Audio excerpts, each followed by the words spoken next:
사무엘상 26장 6절부터 12절까지 말씀인데요. 우리 다 함께 읽겠습니다. 시작. 이에 다윗이 햇사람 아히멜렉과 스루야의 아들 요압의 아우 아비새에게 물어 이르되 누가 나와 더불어 진영에 내려가서 사울에게 이르겠느냐 하니 아비새가 이르되 내가 함께 가겠나이다. 다윗과 아비새가 밤에 그 백성에게 나아가 본즉 사울이 진영 가운데 누워 자고 창은 머리 곁에 땅에 꽂혀 있고 아브넬과 백성들은 그를 둘러 누웠는지라. 아비새가 다윗에게 이르되 하나님이 오늘 당신의 원수를 당신의 손에 넘기셨나이다. 그러므로 청하오니 내가 창으로 그를 찔러서 단번에 땅에 꽂게 하소서. 내가 그를 두 번 찌를 것이 없으리이다 하니 다윗이 아비새에게 이르되 죽이지 말라.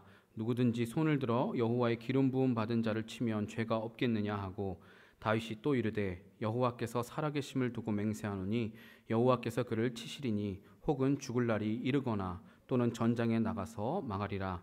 내가 손을 들어 여호와의 기름 부음 받은 자를 치는 것을 여호와께서 금하시나니 너는 그의 머리 곁에 있는 창과 물병만 가지고 가자 하고 다윗이 사울의 머리 곁에서 창과 물병을 가지고 떠나가되 아무도 보거나 눈치채지 못하고 깨어있는 사람도 없었으니 이는 여호와께서 그들을 깊이 잠들게 하셨으므로 그들이 다 잠들어 있었기 때문이었더라. 아멘.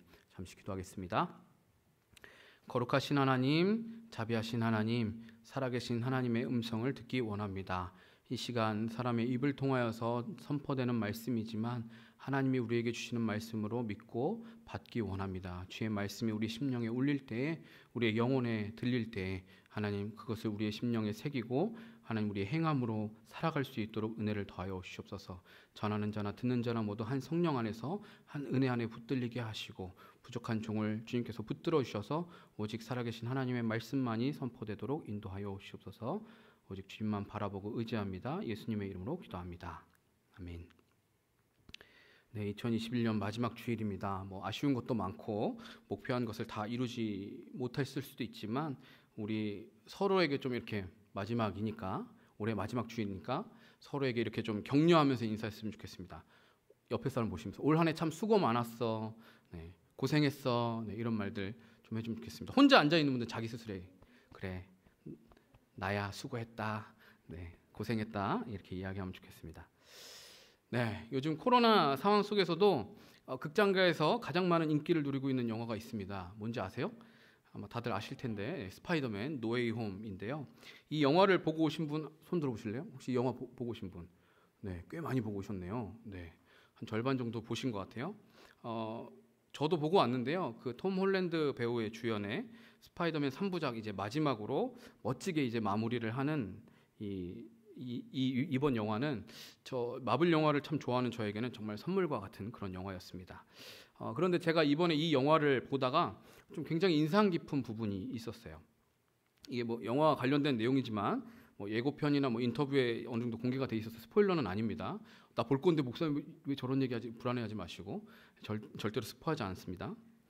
제가 이 영화에서 굉장히 인상적으로 봤던 부분은 기존 영화에서 이런 히어로 영화에서 보면 항상 공식처럼 나오는 게 뭐냐면 빌런, 악당을 무조건 처단하고 없애는, 이 주인공이 착한 이 히어로가 악당을 무조건적으로 처단하고 없애버려야 할 대상으로 보는 그 관점이 항상 공식과 같은 것인데, 이 영화에서는, 이번에 나온 그 스파이더맨 영화에서는 이 악당들을, 빌런들을 치료받고 회복해야 될 대상으로 여기는 관점이었어요. 그러니까 이 사람들은 갱생할 수 있는 자들, 다시 변화될 수 있는 자들, 그리고 두 번째 기회를 받아야 되는 사람들이라고 여기는 거였어요. 그래서 주인공인 스파이더맨이 이 사람들을, 이제 다른 차원에서 온 사람들인데 이 사람들이 갱생할 수 있도록 제2의 기회를 주려고 한다는 점이었습니다. 처음에는 이 영화를 보고서는 스파이더맨이 아직 10대 소년이라서 너무 세상 물정을 모르고 애 같아서 답답하다고 생각이 들었어요. 저거 분명히 배신할 건데, 저렇게 해줘도 분명히 악당들은 뒤통수를 칠 건데, 그리고 아니 이 사람도 악당인데 악당을 왜 도와줘? 그러니까 거기 보면 이제 닥터 스트레인지라는 이제 사람도 나오는데 이 사람도 아니 어차피 이 사람들은 그들이 온 차원에서 죽게 될 운명이야. 그러니까 되돌려 보내자. 그러면 거기에 운명에 따라서 되겠지. 이렇게 이야기를 해요. 그런데 스파이더맨은 아니라고, 이 사람들을 살려야 된다고, 도와줘야 된다고 이야기해요. 막 고구마 먹은 것처럼 막 답답했어요. 처음에는 그들을 그렇게 도와주면 분명히 희생과 불행을 자초하는 꼴이 될 텐데 이런 생각 때문에 굉장히 그 선택이 답답해 보였습니다. 실제로 영화에서도 이런 결정 때문에 스파이더맨이 정말 고생을 해요. 예, 정말 힘든 시간을 거치게 됩니다. 그런데 이제 영화를 다 보고 나서 곰곰이 생각을 해봤습니다. 그런데 이 생각을 해보니까 그 스파이더맨의 이런 관점과 결정이 그리고 그 과정들이 그 결정으로부터 비롯된 그 모든 거쳐온 과정이 결국에는 그를 성숙한 어른으로 독립된 히어로로 성장시키는 것을 보게 됐어요. 그러니까 이 영화가 그리고 있는 주제 자체도 10대 어린 아이였던 이 주인공이 이제 성숙한 한 어른으로서 이제 성장하게 되는 그 모습을 보여주는 건데, 이 과정들을 통해서 결국에는 이 친구가 독립된 하나의 어른으로서 이렇게 성장했구나라는 걸 보게 됐죠. 그러니까 악당 캐릭터이면 당연히 죽어도 되는 두 번째 기회 따위는 줄 필요가 없는 게 아니라 그들이 악당이 되기까지의 겪은 그 고통들, 그들이 겪은 어려운 시간들을 불쌍하게 여기고 생명은 누구의 생명이라도 소중하며 이런 악당들도 치료하고 회복시켜야 될 대상으로 여기는 주인공 피터 파커의 결정이 굉장히 놀라웠습니다. 아니 뭐 이런 착한 애가 다 있지? 지난 주일 담임 목사님 설교에서 자기 기분보다 생명을 더 소중히 여기라고 하셨던 그 말씀과 이 오버랩이 되면서 피터 파커를 답답하게 생각했던 제 스스로가 많이 부끄러워졌습니다. 그를 비웃었던 그 영화에 보면 그의 그 스파이더맨의 결정을, 피터 파커의 결정을 그린 고블린이라는 악당이 비웃어요. 너의 그 도덕성 때문에 너는 분명히 무너질 거야, 이렇게 비웃거든요. 그렇게 비웃었던 그 악당 그린 고블린과 제가 별반 다를 바가 없어 보였습니다. 우리는 너무도 쉽게 어떤 누군가를 결코 용서할 수 없는 죽어 마땅한 또는 내가 미워하고 보복해도 되는 존재로 여기고는 합니다. 물론 나 자신이나 내 가족을 해한 누군가는 용서하고 용납하기가 분명 불가능에 가까울 만큼 어려운 일입니다. 그러나 그런 것은 차치하더라도 그런 개인적으로 극단적인 상황이 아닌 사회에서 범죄를 저지른 이들에 대해서 말할 때나 내가 싫어하는 주변에 누군가를 대하거나 그 사람에 대해서 말을 할 때 너무나도 우리는 쉽게 혐오와 배제의 말을 하고는 합니다. 저도 종종 그런 말을 그리고 그런 생각을 했었습니다. 뉴스에 나오는 온갖 강력 범죄를 지은 그런 천인공노할 사람들, 부정부패로 국민들을 속인 정치인들, 남들 눈에 피눈물을 흘리게 한 범죄자들을 발본색원에서 강력하게 처벌해야 한다고 말하기도 했고 그런 사람들을 뉴스에서 보면서 막 나쁜 말로 욕하기도 했었습니다. 뭐 쉽게 내뱉은 말들 중에 저런 것들은 사형시켜야 돼, 막 이런 얘기를 너무나도 쉽게 내뱉었습니다. 그러나 지난 주일 담임 목사님의 설교 중에서 하신 말씀처럼 의로운 사람은 법대로 하는 사람이 아닙니다. 의로운 사람이라는 것은 있는 법 있는 그대로 적용하고 처벌하는 그런 사람이 아니에요. 그들의 악행과 과오는 그것대로 처벌받아야 하는 게 마땅하지만 그들을 대하는 우리의 태도는 마땅한 것이 없습니다. 단순히 그들에게 잘해줘야 된다라는 말을 하는 것이 아닙니다. 그들을 대하는 그러한 악한 사람들을 대하는 우리의 중심을 말하는 것입니다. 아무리 악한 자를 만나고 대하더라도 그들의 생명은 생명 그 자체로 가치 있고 소중하게 여겨야 한다라는 것입니다. 왜냐하면 생명을 대하는 내 태도 속에 하나님에 대한 내 중심이 드러나기 때문에 그래요. 그 사람들을 위한 게 아니라, 물론 그 사람들을 위한 게 아예 없진 않겠지만 그 사람들을 위한 게 아니라 그 태도 안에, 그 생명을 대하는 태도 안에 하나님을 향한 우리의 태도, 중심 또한 드러나게 돼요. 오늘 본문에서 다윗이 사울을 대하는 행동들을 볼 때 우리는 그것을 알 수가 있습니다. 여러분도 잘 알다시피 사울은 다윗을 죽이려고 했어요. 이스라엘의 초대 왕이었던 사울, 그런데 이 다윗을 죽이려고 했습니다. 다윗이 무슨 큰 잘못을 하거나 실수를 한 것이 아니었습니다. 심지어 다윗은 사울의 사위이기도 했습니다. 동시에 다윗은 굉장히 탁월한 장수이자 신하였어요. 목동이었을 그때에 골리앗을 물맷돌로 쓰러뜨린 사람이에요.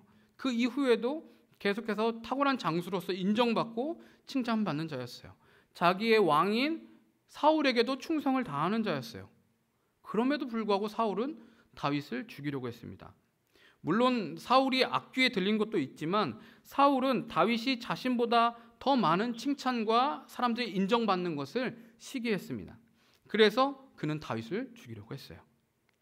사울은 수년여의 세월 동안 국정은 뒤로 하고 다윗을 쫓아다니면서 그를 죽이려고 사방팔방을 헤맸습니다. 매우 비정상적인 행동이었죠. 사울의 이러한 행동으로 인해서 다윗의 인생은 꼬일 대로 꼬여버렸고 언제 끝날지 모르는 방랑자의 인생을 수년여 동안 살아야만 했습니다. 인생의 끝없는 나락으로 떨어져서 추락했습니다. 고생했다는 말로는 다 표현할 수 없을 만큼 정말 죽음과 같은 시간을 다윗은 보냈습니다. 그런 그에게는 사울을 없앨 수 있는, 사울을 죽일 수 있는 절호의 기회가 2번 있었습니다. 오늘 본문은 그 2번째 기회가 왔을 때의 이야기입니다. 아니, 내 원수를 죽일 수 있는 기회가 단 한 번만 생겨도, 그런 기회가 단 한 번만 있어도 이것은 하늘이 주신 기회다라고 여기는데 2번의 기회가 왔을 때 모두 다윗은 사울을 죽이지 않았습니다. 사울을 죽이라는 주변의 권유에도 다윗은 그것을 거부합니다. 다윗은 왜 사울을 죽이지 않았을까요?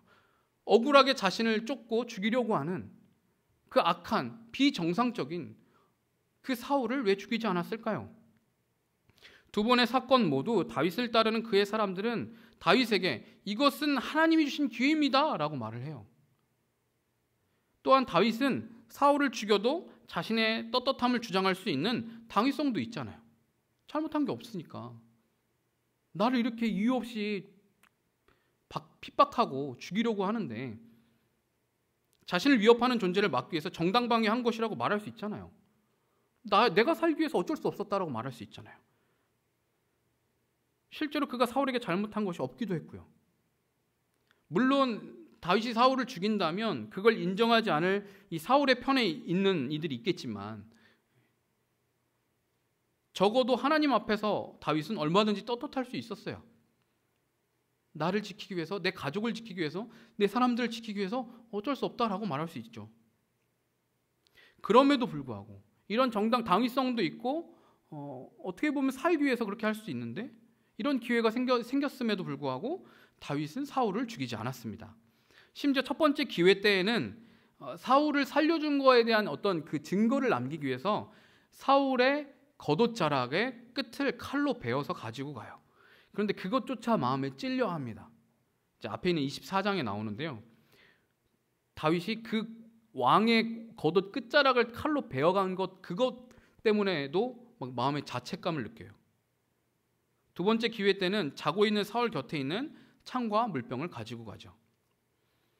이것은 그가 정말 사울을 죽일 수 있었는데도 그렇게 하지 않았다는 증거품으로 가져간 것이지만 동시에 악으로 갚지 않겠다는 다윗의 신앙이 드러난 행동이기도 해요. 비록 사울은 나에게 악하게 행했지만 나는 그것을 악으로 갚지 않겠다. 다윗에게 사울 곁에 두었던 그 창, 오늘 본문에도 나와 있죠. 사울이 자고 있을 때 그 옆에 창이 땅에 꽂혀서 서 있었다고 되어 있어요. 다윗에게 사울 곁에 있었던 그 창을 보면 트라우마를 떠올리게 하는 물건이에요.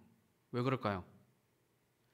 트라우마가 있는 사람이 트라우마가 발생한 그 사건을 떠올리게 하는 어떤 상황, 특정 상황이나 물건을 보거나 현장을 접하게 되면 그 과거의 기억이 떠오르는 것처럼 다윗은 사울 앞에서 수금을 연주하면서 찬양을 부르면서 사울에게 있던 그 악기를 쫓아준 적이 있어요.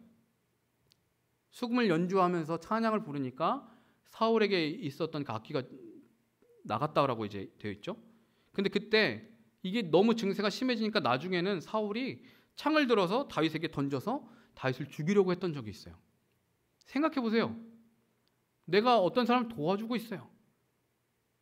좋은 마음으로 그 사람을 도와주고 호의를 베풀고 하는데 그 사람이 다짜고짜 나에게 칼을 들이대고 창을 던진다고 생각해 보세요. 그 얼마나 공포스러운 일이에요. 얼마나 놀랄 일이고 얼마나 큰 상처로 남겠어요. 그러니 사울 곁에 있는 창을 보면 다윗이 무슨 생각이 들겠습니까? 당연히 그 사람이 나에게 저지른 악행, 그날의 공포가 떠오르지 않겠어요?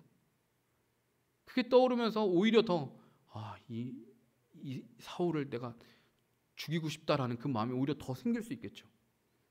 분명 그 창은 사울이 다윗을 죽이려고 했던 사건을 떠오르게 했을 것이지만 다윗은 그 창을 사용해서 사울을 죽이고 보복하는 게 아니라 자신은 악을 악으로 갚지 않겠다는 표로 그것을 가지고 가서 사용합니다.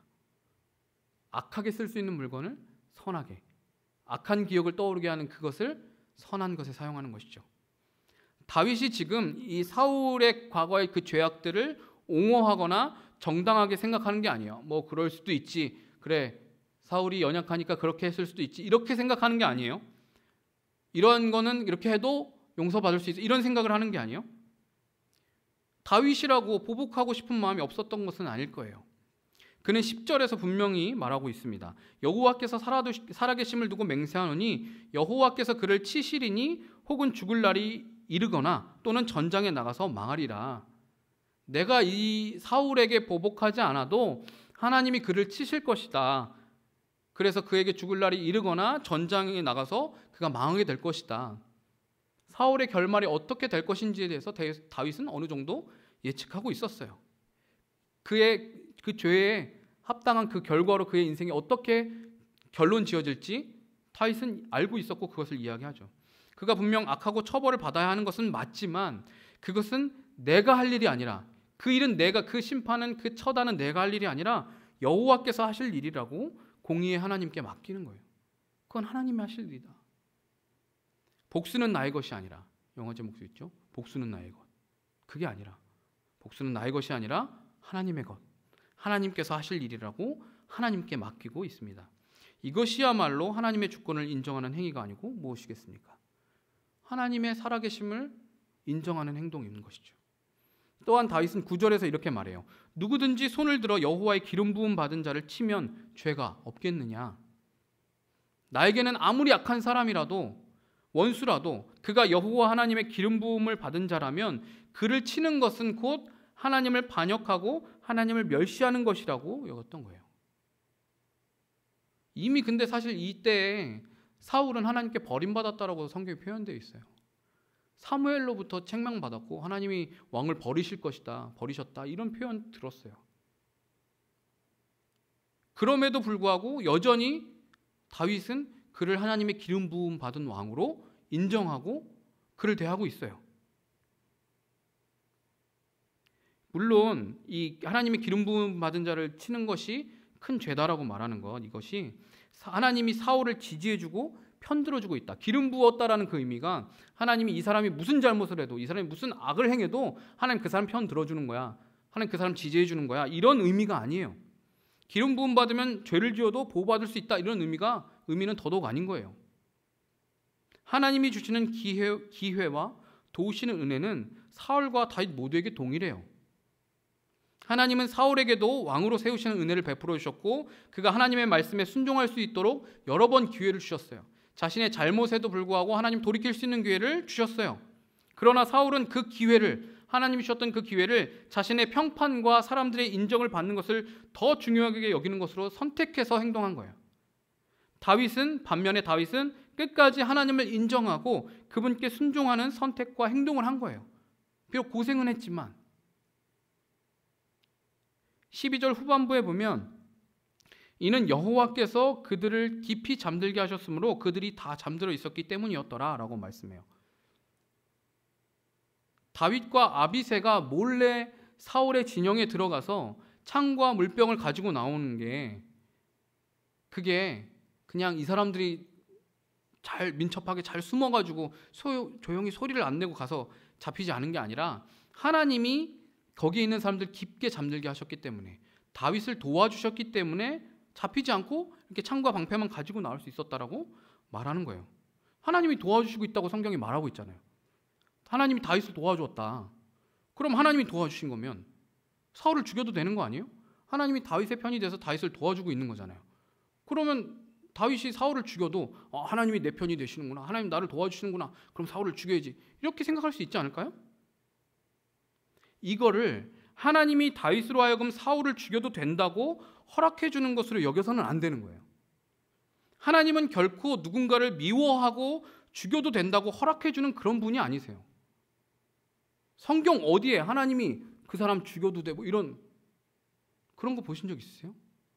물론 어떤 하나님이 처단하고 처형하고 어떤 이런 차원에서, 심판의 차원에서 그런 말씀을 하신 적이 있지만, 개인적인 어떤 그 관계에 있어서 제가 너한테 이렇게 했으니까 너도 그만큼 보복해줘. 하나님 그런 분이 아니세요. 하나님은 그저 당신을 경외하는 자를, 다윗처럼 하나님을 경외하는 자, 하나님의 주권을 인정하는 자를 보호해 주실 뿐입니다. 그런데 그 도우심의 과정 가운데 내가 선택하고 결정할 수 있는 기회들이 주어지는 거예요. 이런 하나님의 도우심을 누군가는 자신의 판단과 생각이 앞서서 절호의 기회라고 여기면서 복수를 하는 데 사용하고, 누군가는 하나님의 주권을 인정하기에 잠잠히 기다리고 하나님 손에 맡기는 거예요. 여기서 내 손으로 해결하지 않으면 나는 언제 얼만큼 기다려야 될지 몰라요. 하지만 이건 내가 할 수 있는 일이 아니에요. 그러니까 하나님 손에 맡기고 기다리는 거예요. 어떤 게 더 어려운 일입니까? 여호와 하나님을 경외하고 그분의 주권을 인정하는 다윗은 자신의 안위보다, 자신의 억울함보다, 자신의 판단과 생각보다 생명의 가치를 더 소중히 여긴 거예요. 아무리 악한 자라도 그 생명, 하나님이 주신 그 생명을, 하나님이 주신 그 왕권을 함부로 할 수 없다. 내 손으로 내가 마음대로 판단하고 훼손할 수 없다라고 여긴 거예요.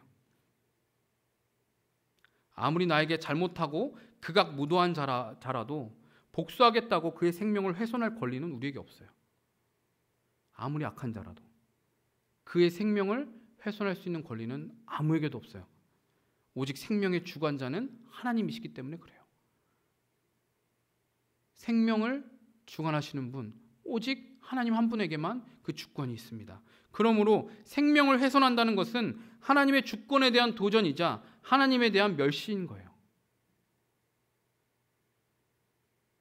이 법이 굉장히 논란이 되면서 폐지된 그 낙태법도 있죠. 그러니까 여러 가지 인권의 측면에서 이야기하니까 이게 사실은 논쟁이 되는 건데, 성경적인 관점으로만 보자면 생명을 훼손하는 것 죄인 거예요. 명백한 죄예요. 생명의 주관자 하나님이세요. 우리가 그것을 함부로 훼손할 수 없는 거예요. 그런 권리는 우리에게 없어요. 우리가 그 생명을 훼손한다면 그건 하나님을 멸시하는 행동이고 하나님의 주권에 도전하는 거예요. 그리고 그 대상이 하나님께서 기름 부어 세우신 자라면 더더욱 그 무게가 큰 것이죠. 하나님이 세운 사람인데 그 사람이 물론 지금 제대로 못하고 있고 악한 행동을 하고 있어요. 그래도 하나님이 그를 망하게 하실 때에 망하게 하실 거예요. 그러니까 우리는 그때를 기다리는 거지, 내가 나서서 이런 사람은 죽어도 싸, 이런 사람은 처단해야 돼, 우리가 나서서는 안 되는 것입니다. 그러니까 다윗이 아비새에게 누구든지 손을 들어서 여호와의 기름 부음 받은 자를 치면 죄가 없겠느냐라고 말하는 거예요. 누구라도 하나님 기름 부으신 자를 치면 죄가 있는 거다. 오늘 본문에서 다윗은 사울을 죽이지 않는 결정을 함으로써 그가 자신의 기분보다 생명 그 자체의 가치를 더 소중히 여기고 하나님의 기름 부음 받은 자를 존중한다는 것을 나타냈어요. 이 두 가지는 모두 그가 얼마나 하나님을 존중하고 경외하는지 그의 중심을 우리에게 보여주는 거예요. 왕권을 존중한 것, 그의 생명을 존중한 것, 결국 그것은 사울을 존중한 것을 뛰어넘어서 하나님을 향한 존중이고 하나님을 향한 경외심이고 하나님의 주권을 인정하는 태도인 거예요. 그 경외함의 정도가 그냥 가벼운 수준이 아니라 하나님을 좀 존경하네 이런 차원이 아니라 자신의 안위보다, 자신의 생명보다, 자신의 생각과 판단보다 더 중요하게 여기는 정도임을 알 수 있어요. 내가 아무리 억울해도, 내가 아무리 고통스러워도, 내가 아무리 죽겠어도 하나님의 주권보다 앞서지 않는 거예요. 사랑하는 여러분, 만약 내가 미워하고 싫어하는 누군가가 고통당할 때, 위험한 상황에 처한 것을 보았을 때 여러분이라면 어떻게 하시겠어요? 내 원수가, 내가 정말 싫어하는 누군가가 어려운 난처한 상황 가운데 빠져 있어요. 그럼 여러분 어떻게 하시겠어요? 그의 생명이 위태위태한 상황이에요. 그럼 모른 척 못 본 척 하시겠어요? 잠언 24장 17절에는 이렇게 이야기합니다. 말씀 한번 띄워주시겠어요? 같이 읽어봅시다. 시작. 내 원수가 넘어질 때에 즐거워하지 말며 그가 엎드러질 때에 마음에 기뻐하지 말라. 그 다음 잠언 25장 21절도 읽어볼까요? 시작. 내 원수가 배고파 하거든 음식을 먹이고 목말라 하거든 물을 마시게 하라. 성경은 우리에게 원수에게 이렇게 행동하라고 가르치고 있어요. 왜 이렇게 하라고 할까요? 원수에게라도, 원수일지라도 그의 생명을 존중하고 그의 어려운 난처한 상황을 도울 때 그건 하나님에게 하는 행동이기 때문에 그래요. 하나님을 인정하고 하나님을 존중하는 모습이기 때문에 그래요. 또한 예수님의 비유 속에 나왔던 강도 만난 자의 이웃이 되어준 사마리아인도 마찬가지예요. 유대인들은 사마리아인들을 개만도 못하게 취급했던 사람이에요. 그러니까 사마리안 입장에서 그 강도 만난 그 유대인을 도와줄 이유가 하등 없어요. 아무것도 없어요.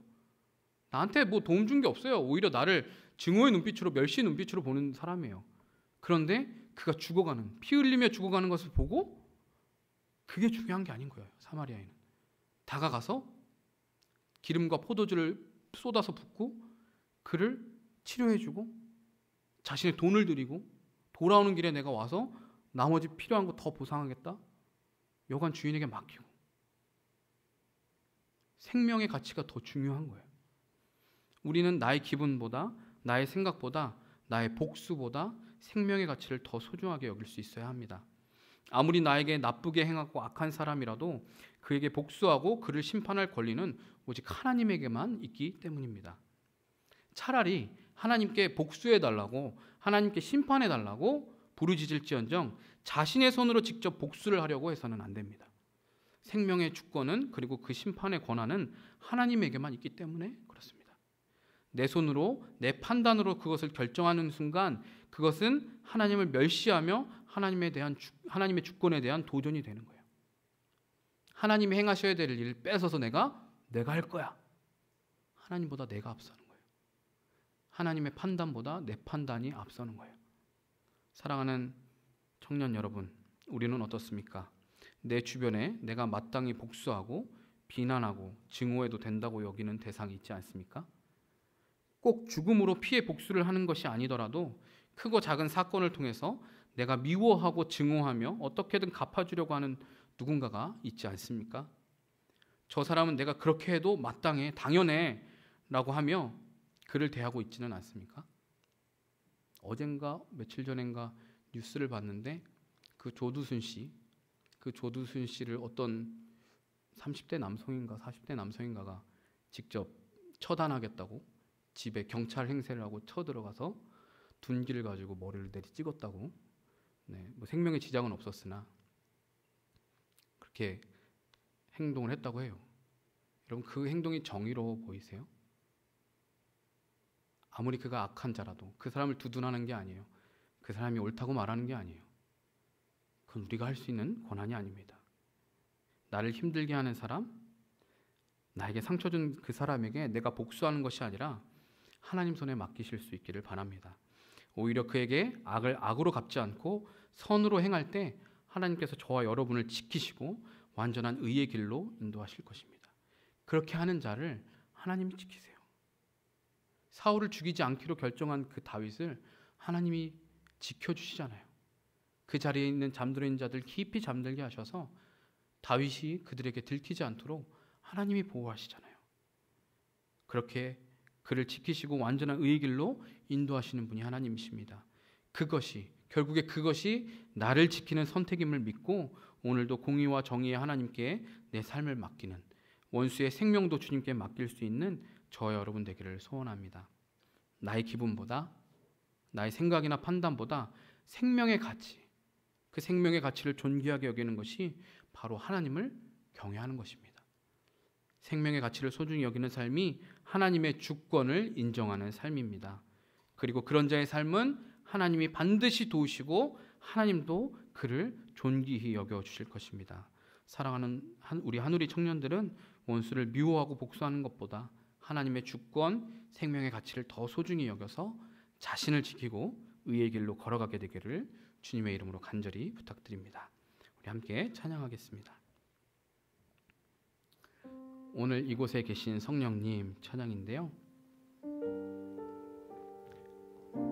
어리석고 무지하여서 닫혀있는 우리의 마음이 성령 하나님 주님이 주시는 지혜로 또 주님께서 밝히 보게 하셔서 하나님 올바른 선택과 판단을 하게 하여 주시옵소서.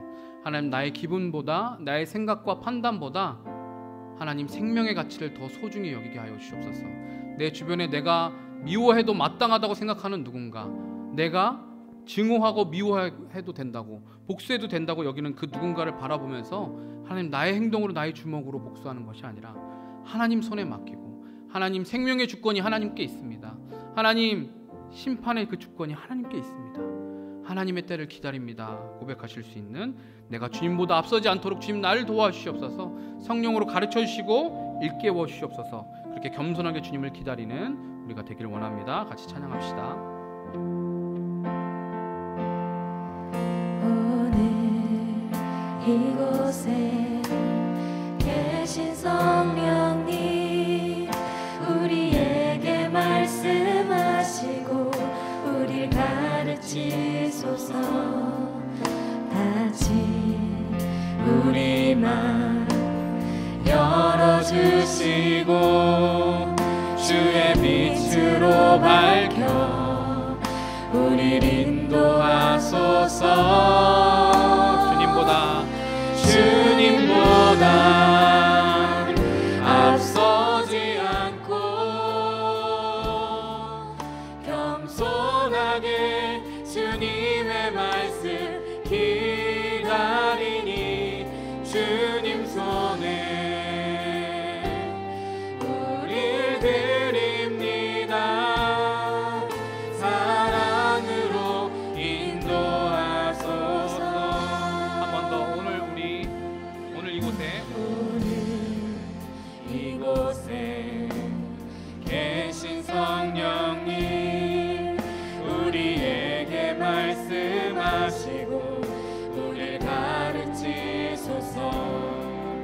같이 우리 맘 열어주시고 주의 빛으로 밝혀 우릴 인도하소서.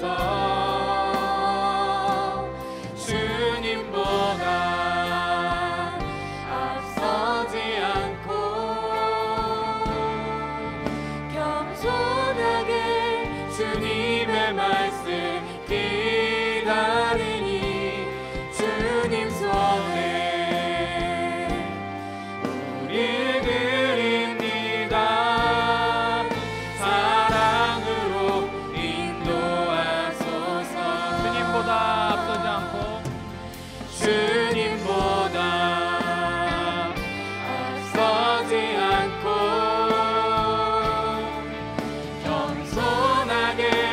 주님의 말씀 기다리니 주님 손에 우릴 드립니다. 사랑으로 인도하소서.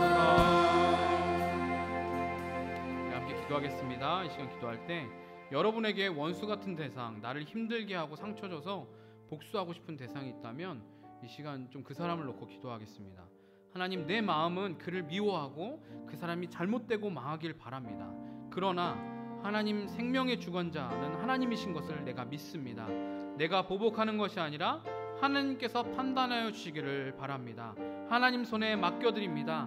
나는 거기서 자유하게 하시고 오히려 다윗처럼 원수에게 선으로 갚을 수 있는 자가 되게 하여 주옵소서. 주의 성령으로 나를 가르쳐 주셔서 주님보다 앞서지 않고 겸손하게 주님의 말씀을 따라 의의 길로 걸어가게 하여 주시옵소서. 하나님의 주권을 인정하고 하나님을 경외하는 자의 길을 걸어가게 하여 주시옵소서. 함께 기도하겠습니다. 하나님, 은혜의 하나님, 사랑의 하나님, 하나님 우리에게 아버지 하나님 다윗처럼 원수와 같은 사람, 나를 힘들게 하고 상처를 주는, 그래서 내가 복수하고 싶고 하나님 내가 보복하고 싶은 자들이 있습니다. 하나님, 나를 힘들게 하고 하나님 나에게 상처 주는 그 사람을 향하여서 하나님 내가 보복하고 내가 그를 미워하고 증오할 것이 마땅하고 여기지를 하나님 돌아보게 하여 주옵소서. 하나님, 비록 내 마음은 그를 미워하고 그 사람이 잘못되고 망하기를 바라지만 하나님 생명의 주관자는 하나님이신 것을 믿습니다. 내가 보복할 수 있는 것이 아니라, 내가 보복하는 것이 아니라 내 내가 판단하고 내가 정죄하는 것이 아니라 하나님만이 판단하시고 하나님만이 심판하실 수 있음을 믿습니다. 하나님께서 판단하여 주시기를 원합니다. 주의 손에 맡겨드립니다. 나는 거기서 자유하게 하시고 오히려 하나님 원수에게 악을 선으로 갚는, 악을 악으로 갚는 것이 아니라 악을 선으로 갚을 수 있는 자가 되게 하여 주옵소서. 하나님 주의 성령으로 우리를 가르쳐 주시옵소서. 주의 성령으로 우리를 이끌어 주시옵소서. 하나님 우리가 주님보다 앞서지 않고, 하나님 우리가 주님의 판단과 주님의 일하심보다 앞서지 않고 겸손하게 주의 말씀을 따라 의의 길을 걸어가게 하여 주옵소서. 하나님의 손에, 주님의 손에 맡겨드림으로 하나님 주의 주권을 인정하고, 하나님의 주권을 인정하고, 하나님의 통치하심과 다스리심을 인정하는 그 믿음의 길을 걸어가게 인도하여 주옵소서. 오늘도 우리 믿음의 의의 길을 걸어가며 하나님 손에 우리의 삶을 맡기며 의지하는 그런 믿음의 삶을 되게 하여 주옵소서.